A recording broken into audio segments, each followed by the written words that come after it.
Hi friends, welcome to my channel. இன்னைக்கு நம்ம சேனல்ல என்ன பார்க்க போறோம்னா ஒரு சூப்பரான சிக்கன் பிரியாணி எப்படி செய்யறதுன்னு பார்க்க போறோம். வீடியோ போறதுக்கு முன்னாடி மறக்காம சேனலை சப்ஸ்கிரைப் பண்ணி வச்சுக்கோங்க. ஏற்கனவே நம்ம சேனல்ல மட்டன் பிரியாணியும் இருக்கு, வெஜ் பிரியாணியும் இருக்கு. வேணா போய் செக் பண்ணி பாருங்க. மறக்காம பிரணய் பிரத்தி சேனலை சப்ஸ்கிரைப் பண்ணி வச்சுக்கோங்க. கூடவே பெல் ஐக்கானை கிளிக் பண்ணி ஆல் ஆப்ஷன் கொடுத்துக்கோங்க. அப்பதான் நான் போற எல்லா வீடியோவுமே உங்களுக்கு வந்து சேரும். வாங்க வீடியோக்குள்ள போகலாம். நான் சிக்கன் பிரியாணி செய்யறதுக்கு 1 கிலோ சிக்கன் எடுத்திருக்கேன். இந்த சிக்கன் அப்படியே போட மாட்டேன். இதில் கொஞ்சம் போன்லெஸ் சிக்கன் எடுத்து நான் சிக்கன் 65 கொஞ்சமாக எடுத்துப்பேன்.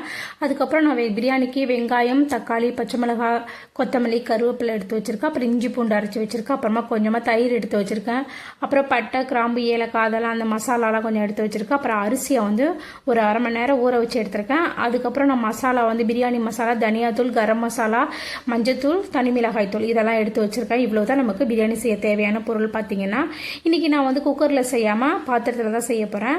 அதுக்கு நான் அடுப்பு ஆன் பண்ணி ஒரு பாத்திரம் வச்சுக்கிறேன். இதில் நான் ஒரு 8 டேபிள் ஸ்பூன், ஒரு 50 மில்லி வந்து நான் எண்ணெய் சேர்த்துக்கிறேன்.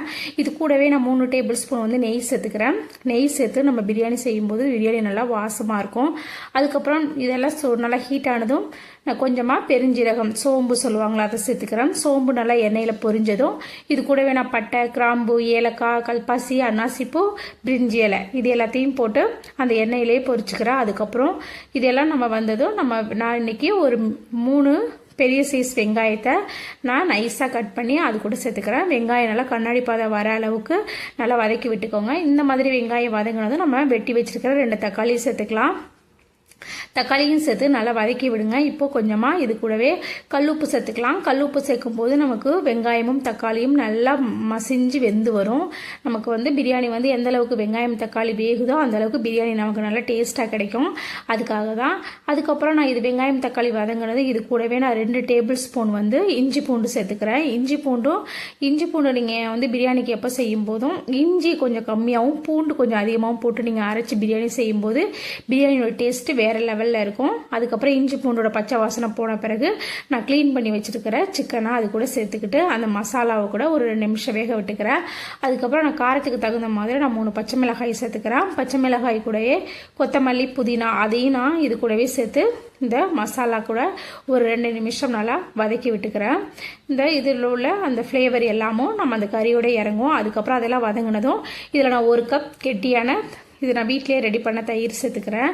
நீங்கள் பாக்கெட் தயிர் சேர்க்கறனாலும் சேர்த்துக்கலாம். இது கூடவே இப்போ மசாலாவை சேர்த்துக்கலாம். நான் வந்து 2 டேபிள் ஸ்பூன் வந்து தனியாத்தூள் சேர்த்துக்கிறேன். 1.5 டேபிள் ஸ்பூன் வந்து கரம் மசாலா சேர்த்துக்கிறேன். 1 டேபிள் ஸ்பூன் வந்து நான் பிரியாணி மசாலா சேர்த்துக்கிறேன். 1 டேபிள் ஸ்பூன் தனி மிளகாய் தூள் சேர்த்துக்கிறேன். இது எல்லாத்தையும் சேர்த்து கொஞ்சமாக நான் மஞ்சத்தூள் இது கூட இப்போ சேர்த்துக்கிறேன். நான் மஞ்சத்தூள் சொல்ல மறந்துட்டேன், மஞ்சத்தூளும் சேர்த்துக்கிறேன்.